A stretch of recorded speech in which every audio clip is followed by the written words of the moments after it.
Today we are jumping straight into the book of Joshua. And let me tell you, this ancient text is a real bundle of contradictions. On one hand, it has some of the most powerful claims about God's faithfulness you'll find anywhere. But on the other, it contains some of the most ethically troubling passages in the entire Bible. So, we're going to unpack both sides, the incredible promises and the really difficult problems. So, let's set the scene. Imagine Joshua.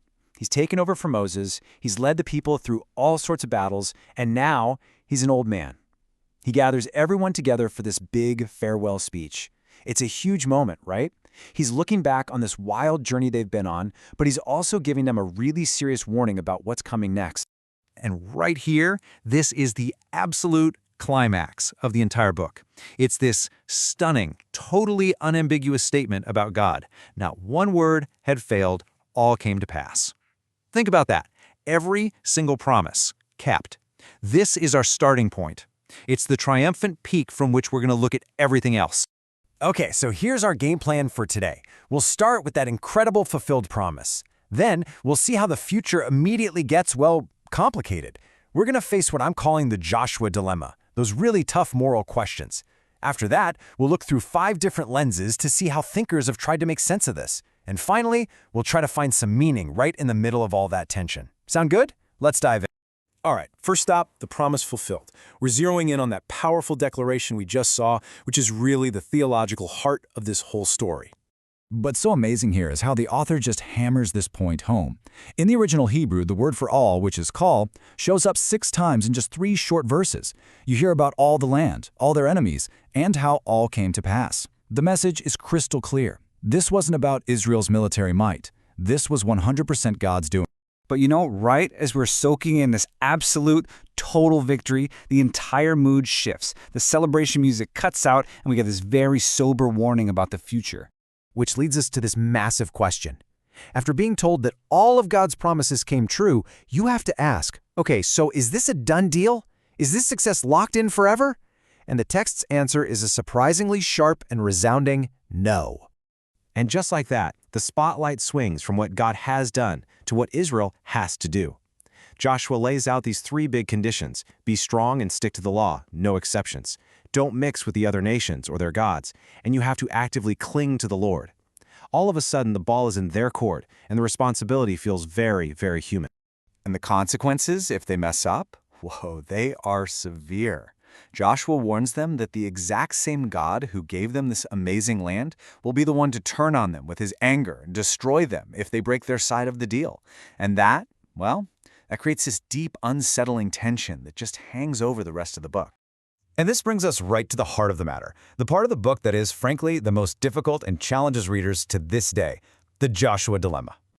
Now, I know this quote from a Reddit user is shocking. It's meant to be, but it frames the problem in the most stark, modern terms possible. The book describes divine commands to completely wipe out the people living in the land, men, women, and children. And for any of us reading that today, it's just impossible not to hear echoes of the absolute worst atrocities in human history. So at its core, the dilemma is this. How can a story that's all about God's faithfulness, at the same time, contain a narrative that seems to command genocide? This idea of achieving some kind of spiritual purity through total violence is the central ethical problem of the book of Joshua, and it's something we have to confront head-on. So how in the world have people tried to make sense of this? For centuries, theologians, historians, and mystics have all wrestled with this text. So let's try to understand their perspectives by looking at it through 5 very different interpretive lenses. Okay, our first lens is the classic rabbinic view. For ancient Jewish sages, that phrase, all came to pass, doesn't mean the story's over. It's more like a proof of concept, a testimony that God's covenant is, in principle, totally reliable. But the land isn't permanently owned. It's more like it's held in trust, and keeping it depends entirely on their faithfulness. Now let's do a 180 and look at the critical historical view. A scholar using this lens would say this text is a kind of national myth-making.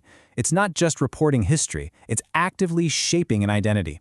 It takes what was probably a messy, slow settlement process and recasts it as one swift divine conquest. Why? To build a strong, cohesive nation. From this angle, divine wrath becomes a really powerful tool for social control. So what happens when we start digging in the actual dirt? Well, the archaeologist's view adds a whole other layer of complexity, because the story in the ground doesn't perfectly match the story in the text. And this really lays out the gap perfectly. The biblical story describes this lightning-fast total military takeover. But the archaeological record, it points to something much more gradual, a slow settlement over a long time with very little evidence of the kind of massive, widespread destruction the book talks about. Now, this doesn't mean the text is false. It just suggests that we're reading theology that's reflecting on history, not just straight-up journalism. All right, now for a totally different approach. Jewish mystical tradition, known as Kabbalah, completely reframes how we think about God's interaction with the world.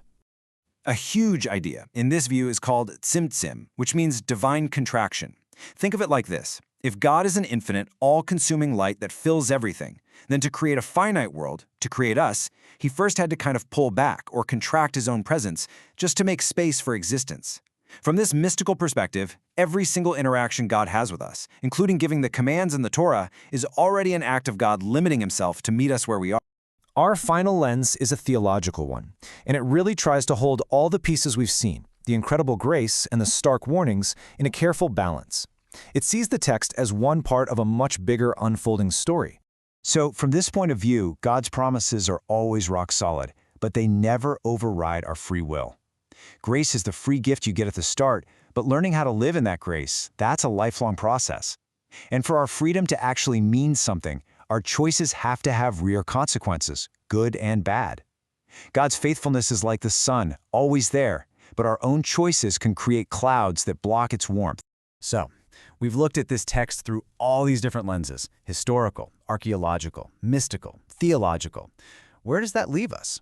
Let's try to pull these threads together and see if we can find meaning right there, in the middle of all this tension. You know, maybe the real power of the book of Joshua isn't that it gives us simple, neat answers. Actually, it does the exact opposite. Its value might be in the fact that it refuses to be easy.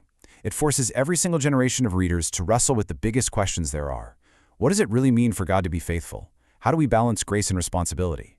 And how do we handle sacred texts that contain parts that are deeply morally troubling? In the end, what the book of Joshua seems to suggest is that a fulfilled promise isn't the end of the story. It's not a finish line. It's a foundation. And the real question it leaves us with isn't so much about what happened way back then. It's about right now. What will we choose to build on that foundation?